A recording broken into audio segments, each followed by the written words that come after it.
আল্লাহ, ঈদ তো এই পড়লো। ঈদের দিনে খাবারের মেনুতে রাখতে পারেন এই বিফ চাপ, পোলাও, খিচুড়ি, ভাত, যে কোনো কিছুর সাথে খাইতে লাগে অস্থির।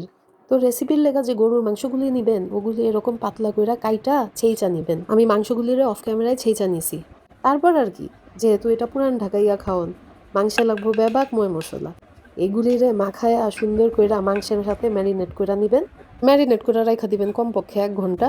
আর 5-6 ঘন্টা রাখলে তো ভাই আরও ভালো। এরই মাঝে আমার ভিডিওটারে লাইক করে দেন, আর আমার চ্যানেলটারে অবশ্যই সাবস্ক্রাইব করবেন। আমি এখানে 250 গ্রাম মাংসের লেগা ময় মশলা নিছি। আপনারা বেশি মাংস দেওয়া করলে আর একটু বাড়ায় নেবেন। তখন কড়াইয়ে তেল নিয়া পেঁয়াজ নিয়া বেরেস্তা করে নিব।